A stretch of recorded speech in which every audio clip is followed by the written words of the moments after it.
Allô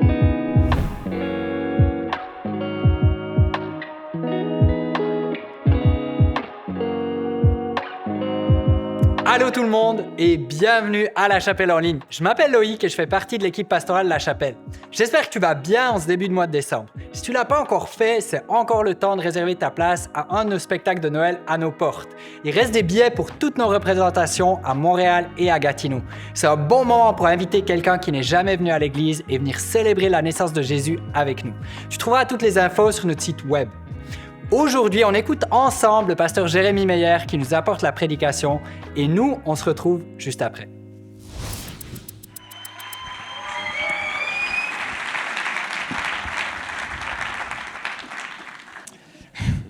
Je suis très content d'être avec vous ce matin encore. C'est toujours un privilège pour moi d'apporter la parole de Dieu. Un gros fardeau, mais tellement un gros privilège aussi. Fait que je suis béni d'être là. Le titre de mon message ce matin, c'est « Une église pour ceux qui n'y vont pas ».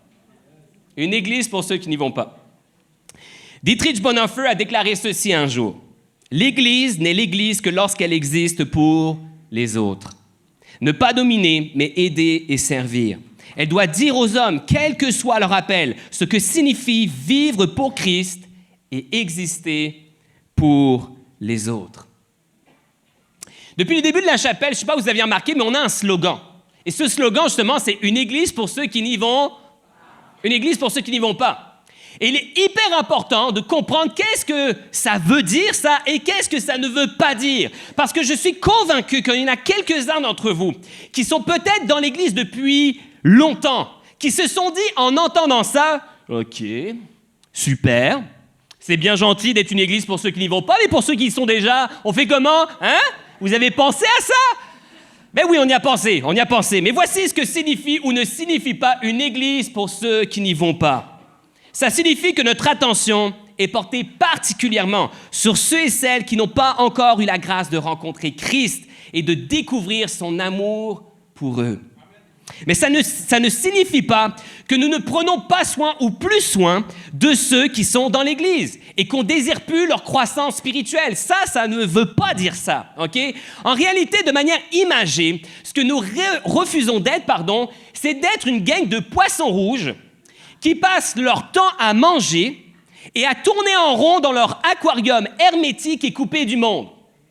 C'est ça qu'on ne veut pas être, nous, tu vois. Donc voilà ce que signifie et ne signifie pas une église pour ceux qui n'y vont pas. En bref, la chapelle existe pour que des gens qui sont loin de Dieu soient transformés en disciples de Jésus-Christ qui forment d'autres disciples. Et ça, c'est notre énoncé de mission. Et au passage, on n'a rien inventé. Hein. Il y en a, la première fois que tu as entendu ça, tu dis « Waouh, c'est hot! » Ouais, mais c'est pas nous, tu vois, c'est pas nous. En réalité, c'est Jésus, ça. Jésus, en Matthieu, chapitre 28, a déclaré qu'il fallait aller au travers des nations pour faire des disciples. Et nous, tout ce qu'on a fait, c'est reprendre les paroles de Jésus et les appliquer à notre réalité, quoiqu'on n'a pas beaucoup changé grand-chose à ce que Jésus a dit. Est-ce que vous avez remarqué que tout au long de son ministère, Jésus avait une tendance, justement, à se tenir avec ceux et celles qui n'y vont pas? Est-ce que tu as remarqué ça? Des hommes et des femmes qui étaient marginalisés, qui étaient exclus du peuple de Dieu pour des bonnes raisons souvent, OK? Des pécheurs notoires comme les évangiles les décrivent. En fait, Jésus était particulièrement reconnu pour cela, se tenir avec ceux qui n'y vont pas. Et regardez un petit peu, à la réputation de Jésus dépeinte dans l'évangile de Luc. Tu vas voir sa réputation auprès des Juifs de l'époque. Luc chapitre 7, versets 33 à 34, et ça dit ceci. « Jean-Baptiste est venu, il ne mangeait pas de pain, il ne buvait pas de vin. Qu'avez-vous dit alors? Il a un démon en lui. Le Fils de l'homme est venu, donc le Fils de l'homme, Jésus parle de lui-même, est venu, il mange et boit, et vous écriez, cet homme ne pense qu'à faire bonne chair, et à boire du vin. Il est l'ami des collecteurs d'impôts et des pécheurs notoires. » C'est ça que Jésus avait comme réputation, un glouton et un ivrogne, qui passe la majeure partie de son temps à manger et à boire avec ceux qui n'y vont pas. C'est ça la réputation de Jésus. Et by the way, je ne sais pas si tu te souviens du premier miracle de Jésus, mais c'est quand même l'eau changée en vin. Bon, après, je dis ça, j'ai rien. Moi, j'aime énormément comment Tim Chester a résumé la mission et la méthode de Jésus au travers de son ministère. Il le décrit ainsi dans son livre intitulé « A Meal with Jesus ». Il dit sa mission, Luc 19:10, « Le Fils de l'homme est venu chercher et sauver ceux qui étaient perdus ». La mission du Christ. Sa méthode, Luc 7:34, « Manger et boire avec les pécheurs ». Je trouve que c'est bien résumé. On dirait que ça donne un Jésus plus accessible, hein? Oui ou non? OK, merci. J'aimerais regarder avec vous ce matin à l'une des rencontres de Jésus qui, pour moi, je crois, est au cœur de justement cet énoncé, cette déclaration, ce slogan d'une église pour ceux qui n'y vont pas. Et cette rencontre-là, c'est la rencontre qu'il a eue avec un personnage qui s'appelle Zachée. Et j'aimerais qu'on puisse lire son histoire ensemble. Ça se trouve dans l'évangile de Luc, au chapitre 19 et versets 1 à 10. Je vous invite à lire avec moi. Pas avec moi, OK, vous lisez avec moi, je lis et puis vous regardez, OK, ça va? Sinon, ça va être cacophonique, je le sens. Après être entré dans Jéricho, Jésus traversait la ville. Il y avait là un homme appelé Zachée. C'était le chef des collecteurs d'impôts et il était riche. Il cherchait à voir qui était Jésus. Mais comme il était de petite taille, il ne pouvait pas y parvenir à cause de la foule. Il courut alors en avant et grimpa sur un arbre, un sycomore, pour voir Jésus qui devait passer par là. Quand Jésus arriva à cet endroit, il leva les yeux et dit « Zachée, dépêche-toi de descendre, car il faut que je loge chez toi aujourd'hui. » Zachée se dépêcha de descendre et il le reçut avec joie. En voyant cela, tous critiquaient Jésus. Ils disaient « Cet homme est allé loger chez un pécheur. » Zachée, debout devant le Seigneur, lui dit « Écoute, maître, je vais donner la moitié de mes biens aux pauvres.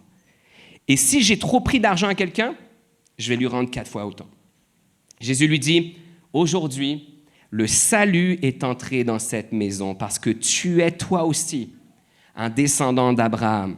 Car le Fils de l'homme est venu chercher et sauver ceux qui étaient perdus. » J'aime énormément la traduction qu'en fait la version New Living Translation en anglais. Et voici comment je l'ai paraphrasé. Et ça dit ceci du verset 9. « Le salut est entré dans cette maison aujourd'hui car cet homme s'est révélé être un véritable fils d'Abraham. » Wow! Voici un petit peu de contexte. Zachée était un collecteur d'impôts, mais pas n'importe quel collecteur d'impôts. Le chef des collecteurs d'impôts.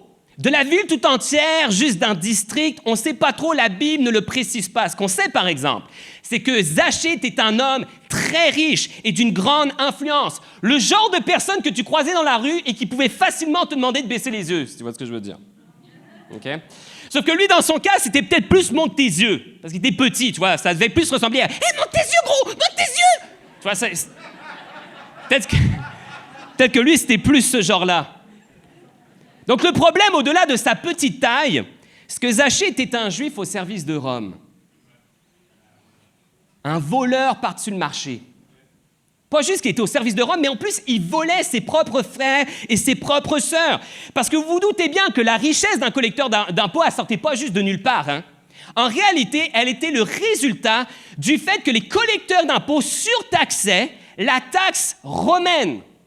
Rome exigeait du peuple juif une taxe, et eux, les collecteurs d'impôts, ce qu'ils faisaient, c'est qu'ils prenaient une surtaxe pour se mettre de l'argent dans les poches. En d'autres mots, les collecteurs d'impôts exigeaient du peuple plus que ce qui leur était demandé. Plus que ce qui leur était demandé. Et lorsque tu réalises ça, tu te dis, j'ai pas de mal à comprendre pourquoi les Juifs, à l'époque, détestaient les collecteurs d'impôts. Et en plus de ça, ils ne pouvaient rien dire, parce qu'ils étaient sous la protection romaine. Fait que tu ne pouvais rien faire, tu faisais juste subir. Et pourtant, malgré la nature de son travail, sa mauvaise réputation, les fautes certaines de cet homme, parce qu'il en avait des fautes, Zachée, il en avait, une rencontre va complètement bouleverser son histoire. Une rencontre va complètement changer la trajectoire de sa vie. Un jour, Jésus débarque en ville. Un jour, Jésus débarque en ville. Et Zachée, comme beaucoup d'autres, avait sûrement déjà entendu parler de lui, entendu parler de ses paroles, de son message, des miracles qu'il accomplissait. Je veux dire, qui c'est qu'aurait manqué l'occasion à Jéricho de rencontrer un homme d'une telle notoriété? Personne! Je veux dire, tu sais que Jésus débarque en ville, tu veux le rencontrer. Et Zachée ne fait pas exception. Et c'est pourquoi notre petit homme s'est mis en tête qu'il allait rencontrer Jésus, lui. Mais il était petit. Alors il a fallu qu'il trouve des solutions. Alors il s'est dit, mais même si j'arrive à l'apercevoir de loin, je pense que je serai correct. Alors perché sur son sycomore, Zachée attend avec impatience le passage de Jésus. Est-ce qu'il était vraiment celui qu'on disait qu'il était? Moi, je me dis qu'au fond du cœur de Zachée, c'était ça. Est-ce qu'il est vraiment celui qu'on dit qu'il est? Est-ce que Jésus est véritablement le Messie? Et Zachée attend. Tout d'un coup, la foule commence à s'agiter au loin. Et elle commence à acclamer un homme, un peu perceptible. L'homme se rapproche et de nulle part se met à l'interpeller, lui dit « Zachée, dépêche-toi de descendre de ton arbre. Aujourd'hui, je suis ton invité dans ta maison. » Et honnêtement, moi, je ne peux pas m'empêcher d'imaginer la réaction à la fois de Zachée, à ce moment-là, mais aussi de tous ceux qui étaient présents. La réaction de Zachée, c'était un truc du genre « Hein? Quoi? Moi? » Et la foule, c'était quoi? « Hein? Quoi? Lui? » Toi, c'était... Ça devait ressembler à ça. Je veux dire, le monde était complètement agité, complètement surpris. Jésus commence à s'adresser à Zachée, et la suite de l'histoire, on la connaît. Et j'aimerais regarder 4 éléments de cette histoire, de la suite de ce passage, qui, je trouve, sont déterminants dans notre compréhension d'être une église pour ceux qui n'y vont pas. Premièrement, Jésus lève la tête plutôt que de la baisser. Et pourtant, Jésus aurait pu la baisser. Il était très au courant de qui était Zachée. Et Jésus n'a pas gardé la tête baissée parce que Jésus n'a pas gardé la tête baissée parce que Zachée l'intimidait. Non, pas du tout. C'est juste que Jésus voyait plus loin que qui était Zachée.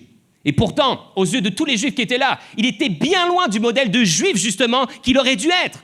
Bien loin du modèle que Christ incarnait. Et pourtant, Jésus lève les yeux vers lui, se met à le regarder et à l'interpeller. Lui qui était un pécheur notoire. Et probablement qu'à la place de Jésus, nous, ce qu'on aurait fait, c'est on aurait tout fait pour ne pas croiser son regard, tu vois. C'est ça qu'on aurait fait. On aurait tout fait pour ne pas croiser le regard de Zachée, de peur presque d'en être sali. Qu'à partir du moment où tu regardes Zachée, tu es déjà sale, tu comprends? Nous, on aurait probablement réagi comme ça. Et lorsqu'on voit la réaction de la foule au verset 7, on pourrait facilement se dire aujourd'hui en 2023 que c'est limite un peu exagéré. Parce que quand tu regardes Jésus, comment lui il réagit vis-à-vis de Zachée, tu te dis la foule, là, il dire ça va, ça, c'est juste un collecteur d'impôts, ça va. Justement, c'est ça le problème.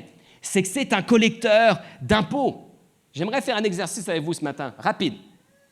Essaye maintenant de t'imaginer dans ta tête la personne que tu méprises le plus, que tu trouves la plus immorale au monde. Essaye de l'avoir en image mentale. Profites-en, c'est probablement le seul moment dans l'Église qui va te permettre de juger une personne dans ta tête pendant une prédication. Profites-en. OK? Tu l'as dans ta tête? Maintenant, tu t'imagines que cette personne-là, c'est elle que Jésus interpelle. C'est elle que Jésus interpelle. C'est elle que Jésus vient et dit « Hey, aujourd'hui, je m'en viens chez toi.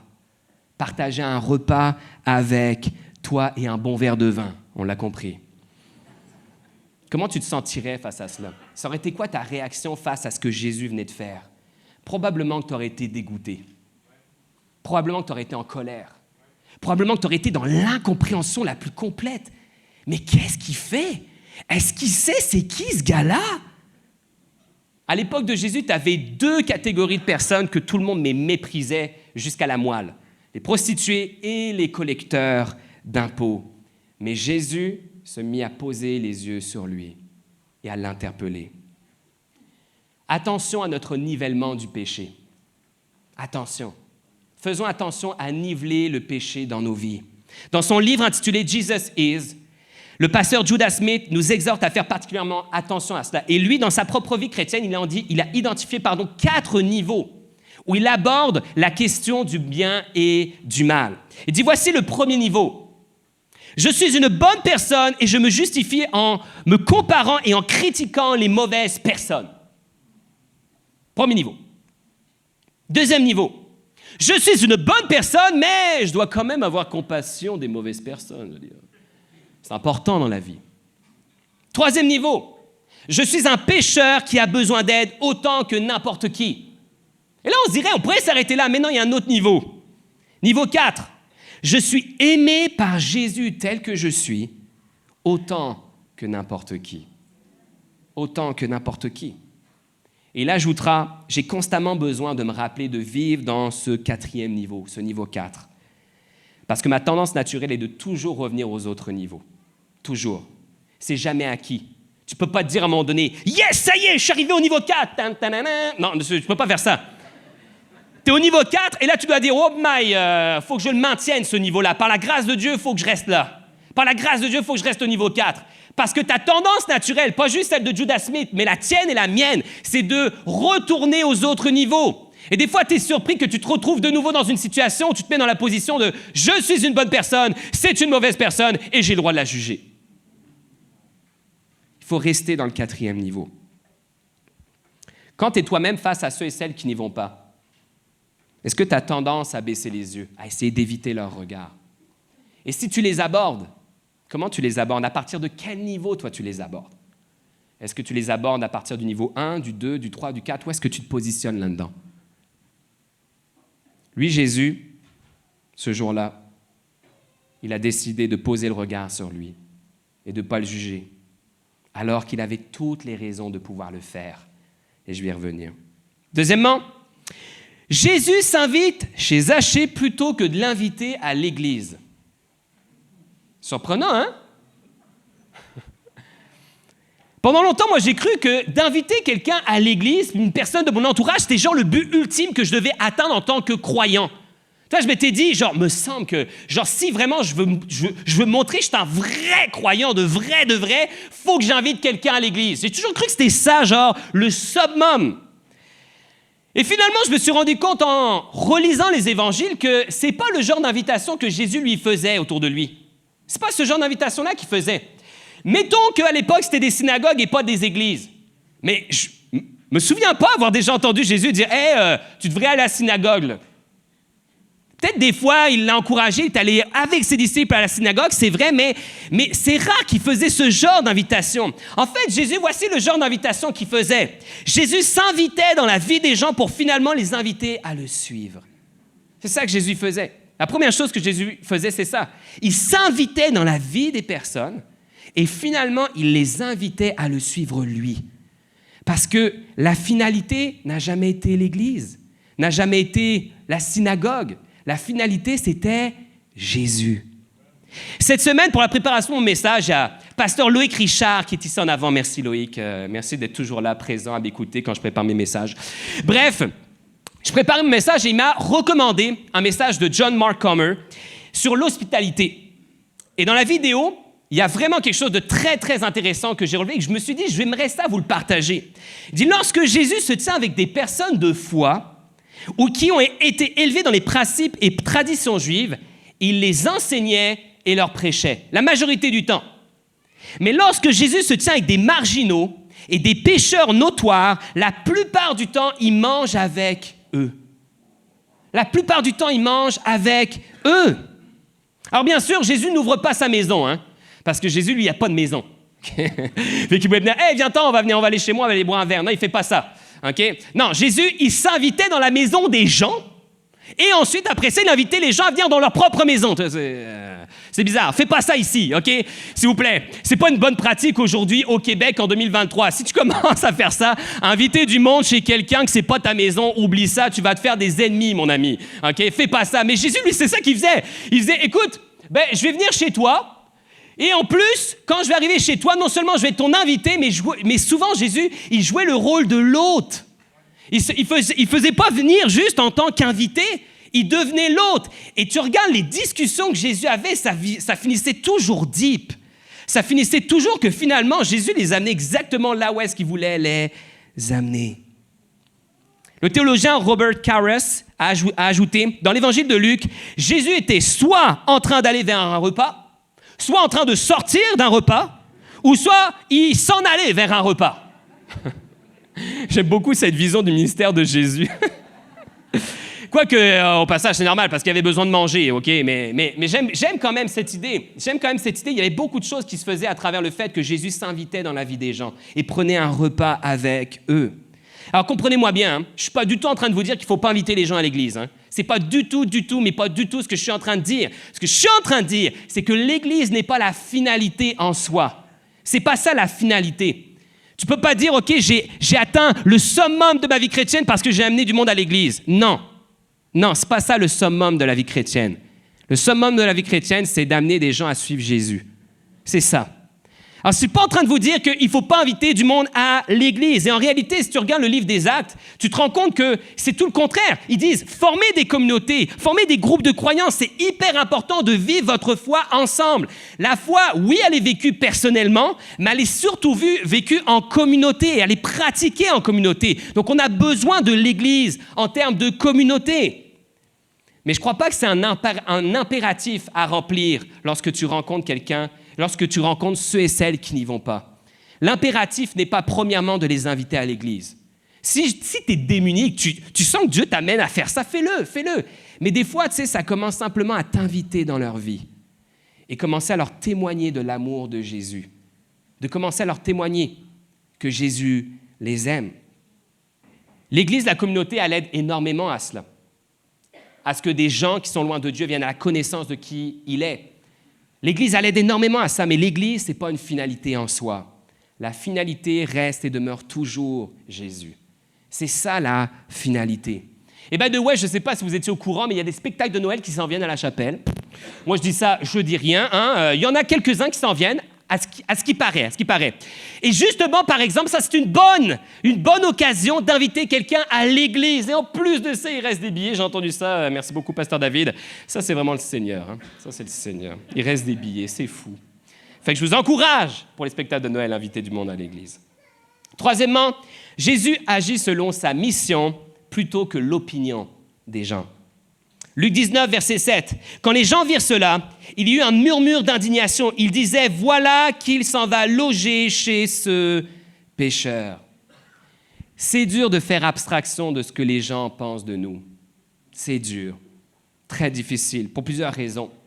Parce qu'on n'aime pas décevoir, parce qu'on veut se sentir accepté, soutenu par nos pairs, pairs, P-A-I-R-S, OK? Parce qu'on n'aime pas les chicanes, les disputes. On ne veut pas être en chicane et en dispute avec le monde. Parce qu'on ne veut pas passer pour des orgueilleux indifférents de l'opinion des autres, pour toutes sortes de raisons. Mais vous voulez un scoop? Oui, non. OK, merci. OK, je suis rassuré. Vous voulez un scoop? C'est qu'il y aura toujours du monde qui seront là pour critiquer ce que vous faites et ce que vous êtes. Toujours. Toujours. Tu auras toujours du monde qui seront là pour critiquer ce que tu fais et ce que tu es. Et c'est pourquoi je pense que la véritable question derrière tout ça, c'est de se demander, est-ce que ce que je suis, est-ce que ce que je fais est aligné au cœur de Dieu, est aligné à sa volonté, est aligné à sa parole? Et si oui, c'est quel genre de voix que je décide d'écouter finalement? Celle des autres ou celle de Dieu? Comprenez-moi bien, je ne suis pas en train de vous dire qu'il faut faire fi de l'opinion de ceux qui nous entourent, surtout de ceux qui vous aiment, de ceux qui aiment Dieu, de ceux qui veulent le meilleur pour vous. Eux, tu veux avoir leur opinion, tu veux avoir leurs conseils. Mais mon point, c'est plus de dire que le jour où ces personnes-là vont être contre ce que Dieu te met à cœur, contre ce que tu es convaincu qu'il t'appelle à faire, quelle voix tu vas écouter? Quelle voix tu vas écouter? Les autres ou celle de Dieu? Je suis émerveillé de voir la solidité du Christ dans chacune des situations qu'il a rencontrées où justement ses actions, sa personne étaient remises en question par les dits religieux ou les leaders spirituels de son temps. Mais Jésus était en permanence connecté au Père, en permanence connecté à sa volonté. Il n'avait aucun doute sur sa mission, qu'il résumait souvent par des déclarations telles que Luc 5, 32, « Je ne suis pas venu appeler ceux qui se croient justes, je suis venu appeler ceux qui se reconnaissent pécheurs pour qu'ils changent leur vie. » Ou encore, Marc chapitre 2, verset 17, « Les bien portants n'ont pas besoin de médecins. Ce sont les malades qui en ont besoin. Je ne suis pas venu appeler des justes, mais des pécheurs. » Est-ce que toi aussi, tu aimerais ça, avoir cette force-là, cette assurance-là? Ouais, tu aimerais ça, cette capacité d'agir selon ta mission, selon la mission que Dieu te donne et non selon l'opinion des autres. Selon la mission que Dieu nous donne à tous de faire des nations, des disciples. Il n'y a pas de secret. Si tu veux avoir cette assurance-là, cette force-là, il n'y a pas de secret. On en revient toujours à la base, qui est de se coller à Jésus, de demeurer en lui, de rechercher sa face, apprendre à soumettre notre volonté à la sienne, s'enraciner dans sa parole. Et je te garantis que non seulement lorsque tu fais ça, le Saint-Esprit va te donner du discernement pour voir c'est quoi les bonnes opinions, autour de toi. Parce que tu as besoin de ce discernement-là. Parce que la vérité, c'est que même les personnes que tu aimes le plus, des fois, vont t'amener pas forcément dans le bon chemin. Des fois, ça arrive. Pas parce qu'ils le veulent délibérément, mais des fois, c'est ce qui se passe. Fait que tu as besoin de discernement. C'est quoi que Dieu veut réellement? C'est quoi les bonnes opinions autour de moi? Non seulement le Saint-Esprit va te donner le discernement, mais il va te donner également la force de ne pas vivre selon ces opinions-là. Qu'à un moment donné, lorsque tu auras l'assurance que tu es dans la volonté de Dieu, que c'est ce que Dieu te demande de faire, bien, peu importe les opinions autour de toi, ce n'est pas grave. Moi, je vais faire ce que Dieu m'appelle à faire. Yes. Quatrièmement, et pour finir, Zachée est transformé plutôt que rejeté. Je l'ai dit tantôt, là, mais sur le papier, là, Jésus, il avait toutes les raisons de pouvoir juger et condamner Zachée. Il les avait toutes. Et s'il y avait bien un homme sur la planète Terre à cet instant T qui avait le droit et la légitimité de le faire, c'était qui? C'était lui. C'était lui. Il était parfait. Il avait le droit de le juger. Il avait le droit de le condamner. Mais ce n'est pas ce que Jésus a fait. Jésus n'a pas choisi de condamner Zachée. Il a choisi de lui faire grâce. Waouh! Je ne sais pas vous, mais moi, là, dans ce passage, dans ce texte, dans cette histoire, je suis vraiment intrigué sur ce qui a bien pu se passer, en réalité, entre le verset 7 et le verset 8. Parce que si tu regardes, là, au verset 6, Zachée descend de son arbre pour recevoir Jésus chez lui, et tout cela dans une grande joie. Jusque-là, ça va. Au verset 7, tous ceux qui sont présents sont indignés par Jésus. Et au verset 8, Zachée se lève de table pour déclarer à Jésus et tous ceux qui sont réunis, probablement que ça gagne de collecteur d'impôts, et il dit « Seigneur, je donne la moitié de mes biens aux pauvres, et si j'ai pris trop d'argent à quelqu'un, je lui rends 4 fois plus. » Hein? Attends, il y a un truc que j'ai manqué. Moi, honnêtement, je me dis, j'ai manqué quelque chose, ça se peut pas. Je veux dire, Zachée, le chef des collecteurs d'impôts, le pécheur le plus notoire de la ville tout entière et probablement de toute la région. Le gars probablement considéré comme le gars justement le plus loin de Dieu qui existe à ce moment-là. Un gars qui faisait clairement partie de ceux et celles qui n'y vont pas. Lui, il faisait partie de cette gang-là, tu vois. Le genre de gars pour lequel tu te dis sérieux. Si Dieu est capable de changer cet homme, il peut changer n'importe qui. Hein. Tu sais, on l'a toujours entendu celui-là. Hein? Si Dieu est capable de changer celui-là, wow, il est capable de changer n'importe qui. Mais c'est ça. Ça, c'est Zachée, tu vois. Bref, ce gars-là est justement plus ce gars-là. Tu vois ce que je veux dire? Il y a un truc bizarre qui s'est passé, là. Entre le verset 7 et le verset 8, tout a changé. Et moi, je me demande, c'est quoi qui s'est passé? Pourquoi c'est pas écrit? Non, mais pour vrai, je suis frustré. Je suis comme, mais là, c'est quoi qui s'est passé? Qu'est-ce que Jésus, il a dit à Zachée? Qu'est-ce qu'il a fait? Je veux dire, ça a duré combien de temps? Quelques minutes, quelques heures? Qu'est-ce qui s'est passé? Ça a été rapide, donc je sais pas. Non, je sais pas, et puis on saura jamais. Pourquoi? Parce que c'est pas écrit dans la Bible et ils sont tous morts. Purée. Non, mais y a-tu juste moi que des fois, vous trouvez ça frustrant dans la Bible? Moi, des fois, je suis frustré, pour vrai. Pour vrai. Mais en même temps, je me dis, c'est pas une mauvaise chose et je vais t'expliquer pourquoi. Moi, j'ai l'impression que si jamais ça avait été écrit, peut-être qu'on aurait utilisé la méthode. Peut-être on aurait utilisé la méthode en disant hey, « si ça a marché pour Zachée, ça a marché pour tous les autres. » Mais c'est pas comme ça que ça marche. Jésus avait vraiment une approche particulière avec chaque personne qu'il rencontrait. Des paroles vraiment précises pour chaque personne. Il les connaissait. Et moi, je crois qu'on aurait utilisé la méthode. Et pour nous garder de ne pas utiliser la méthode, ben, c'est pas dit, voilà. T'sais. Mais ce qu'on sait, par exemple, c'est que suite à la déclaration courageuse de Zachée, Jésus le reconnaît comme un vrai fils d'Abraham, un véritable juif, un juif qui manifeste le genre de foi qu'un juif du peuple de Dieu devrait manifester. Bang! Méchante claque dans la face. Toute la gang de Juifs là, le voyait tellement pas dans le peuple de Dieu, tellement loin de Dieu, mais tellement. Et Jésus est en train de leur dire, lui là, C'est un véritable fils d'Abraham. Bon, nous, on n'est pas juifs. Peut-être que certains, vous avez des racines juives, mais ça ne nous fait pas trop d'effet. Mais crois-moi qu'à ce moment-là, ça a dû faire tout un raz-de-marée d'effets. Méchant claque. Tous les Juifs qui, eux, se pensent bons, se pensent de bonnes personnes. On suit la loi. Et Jésus dit non, c'est lui le fils d'Abraham.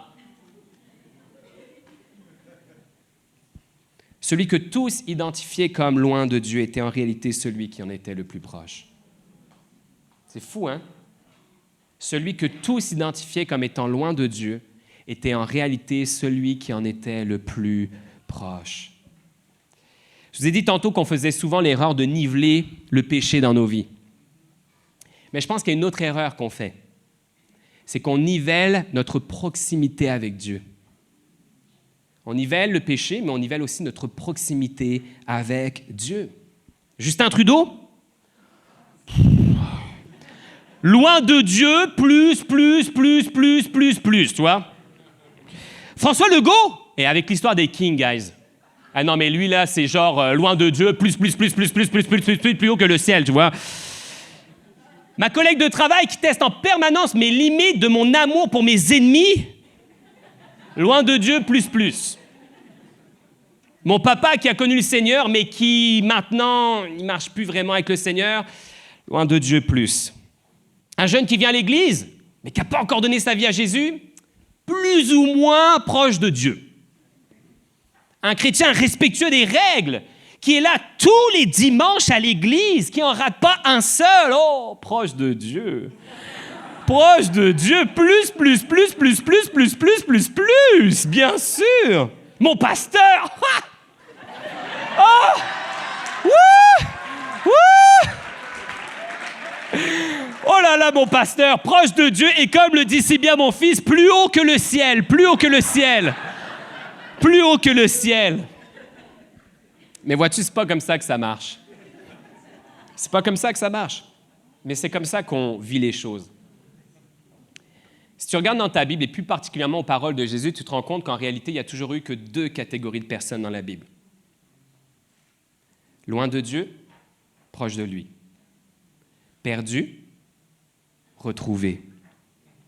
Et j'aimerais dire à quelqu'un ce matin que peu importe à quel point ça fait longtemps que tu penses marcher loin de Dieu, à quel point tu penses avoir vraiment parcouru de la distance loin de lui, tu n'as qu'une décision à prendre, te retourner.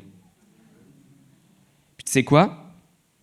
Lorsque tu vas te retourner, tu vas réaliser que tout ce temps que tu pensais t'éloigner de lui, il est resté proche. Tout le temps que tu... Ouais, yes, gloire à Dieu. Yes. Tout ce temps que tu pensais que tu t'éloignais de Dieu, tu disais, j'ai pris telle décision, je suis allé dans telle affaire, je me suis tellement éloigné de Dieu. Dieu, tu n'as aucune idée.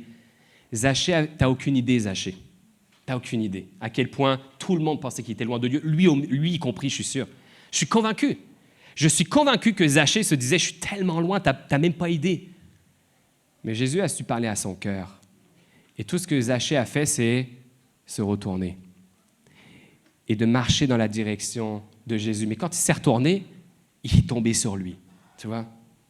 Parce que Jésus est resté proche. Jésus est toujours resté proche. On est tous qu'à une seule décision, de passer de loin de Dieu à proche de lui, de perdu à retrouvé. Et cette vérité, Zachée, lui, il l'a expérimentée. En un instant de foi, écoute bien ça, tellement c'est fort. En un instant de foi, Zachée est passé de pécheur notoire à véritable fils d'Abraham. Tu sais, il n'y a pas d'entre-deux. Il n'y a pas d'entre-deux. Un acte de foi, un acte de « je prends la décision de croire que Jésus est bien celui qui dit qu'il est, que je veux le suivre », une décision. Il passe de pécheur notoire à véritable fils d'Abraham.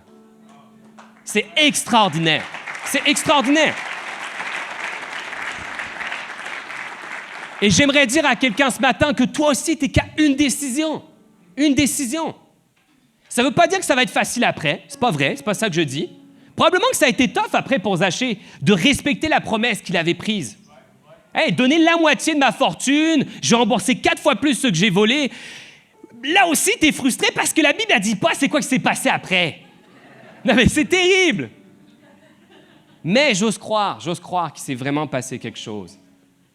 Parce qu'il y a tant d'autres histoires qui ont rencontré Jésus, tant d'autres hommes, tant d'autres femmes, que ça a vraiment tout bouleversé. Et eux, on a la suite de leur histoire. Puis on sait qu'ils ont été fidèles au pas de foi qu'ils ont pris. Et je veux croire que Zachée a été fidèle. Mais ça n'a pas été facile, par exemple. Mais à cet instant-là, il est passé de pécheur notoire à véritable fils d'Abraham. Si on souhaite être une église pour ceux qui n'y vont pas, nous devons apprendre à lever la tête plutôt que la baisser, à ne pas détourner le regard, à s'inviter dans la vie des gens plutôt que de les inviter à l'église. Quoi que tu as le droit d'inviter du monde à l'église, ok? Retiens bien, je n'ai pas dit que tu n'as pas le droit, ok? Il faut inviter le monde à l'église. Aussi parce qu'on a besoin de cette communauté-là.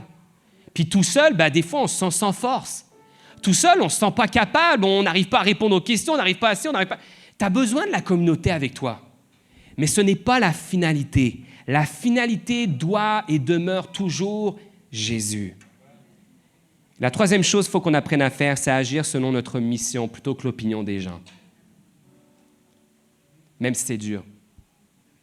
Parce qu'il y en a plein, là, des fois, et puis nous, on le sait, là, du monde qui regarde la chapelle par rapport à des fois des choses qu'on fait et qui dit « Ah, vous faites des choses toutes croches. » On a décidé qu'on allait arrêter de se battre pour essayer de les changer, ce monde-là. À un moment donné, c'est comme nous, on est convaincus que ce qu'on fait, c'est ce que Dieu nous appelle à faire.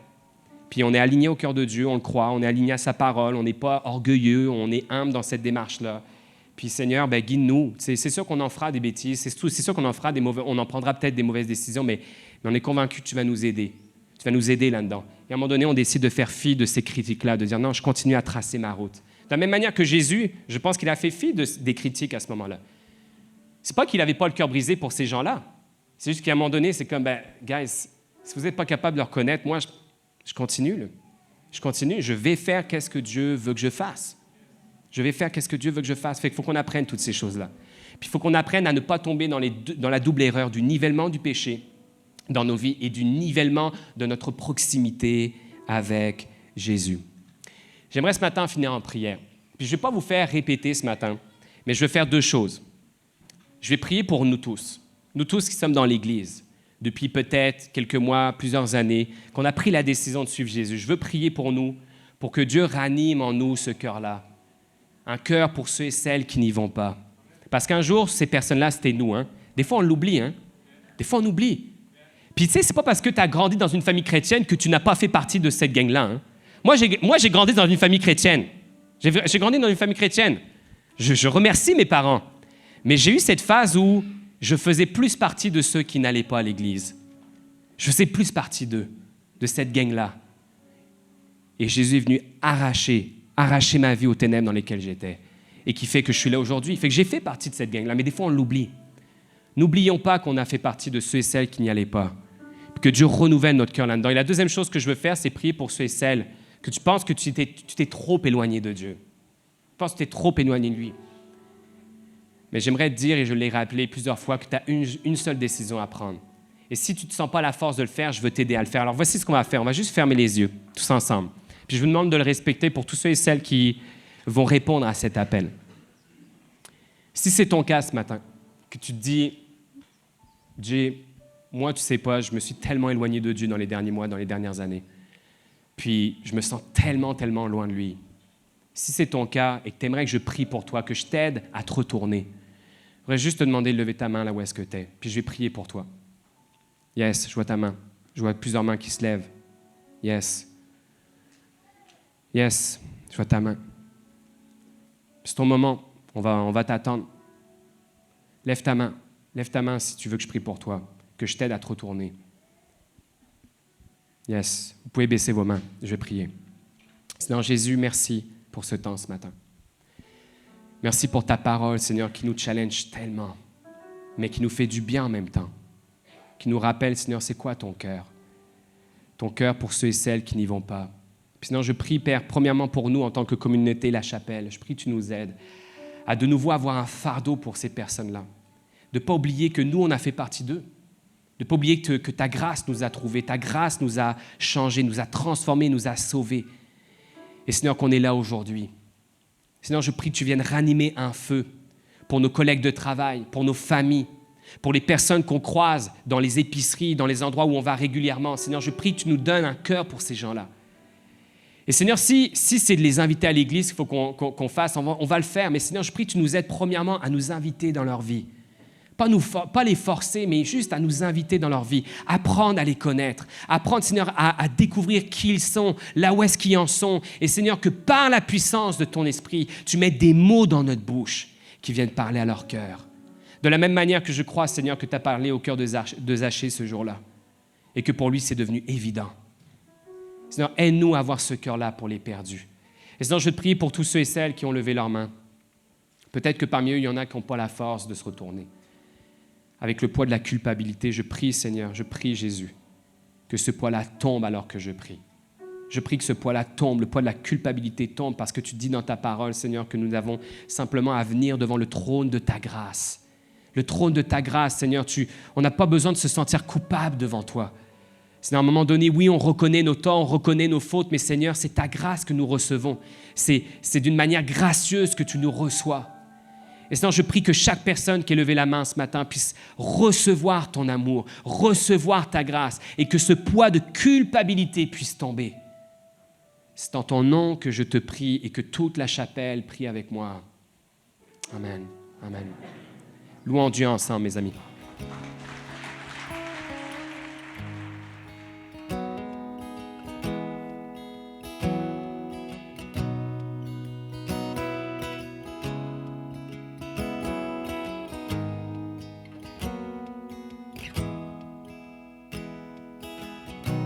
J'ai trop longtemps porté un fardeau bien caché. Tu ne m'as pas appelé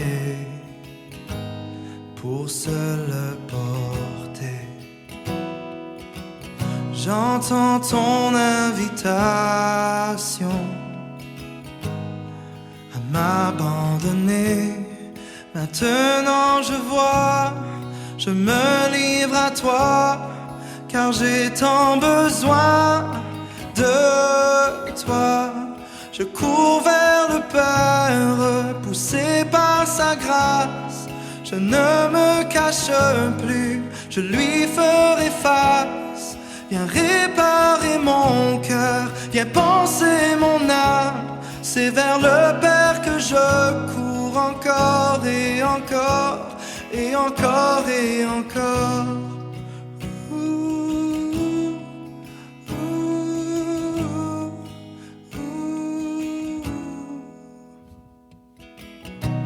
Tu vois ma condition, tu as un plan pour moi. Ton Fils, ma rédemption,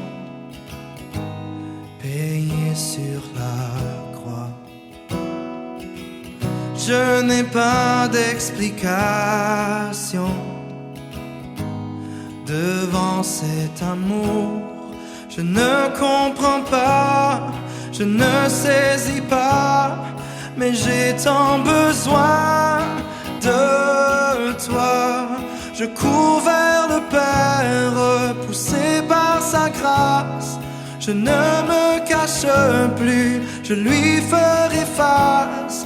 Viens réparer mon cœur, viens penser mon âme. C'est vers le Père que je cours encore et encore et encore et encore. Oh, oh, oh, et encore et encore et encore.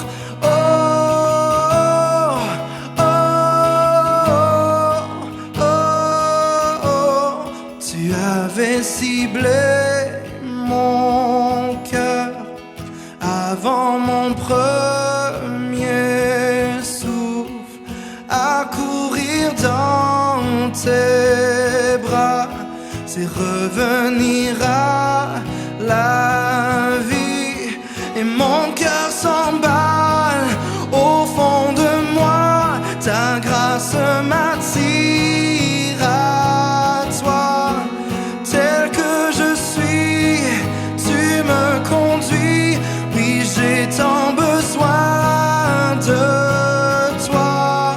Je cours vers le Père, poussé par sa grâce. Je ne me cache plus, je lui ferai face. Viens réparer mon cœur, viens penser mon âme. C'est vers le Père que je cours encore et encore. Je cours vers le Père, poussé par sa grâce. Je ne me cache plus, je lui ferai face.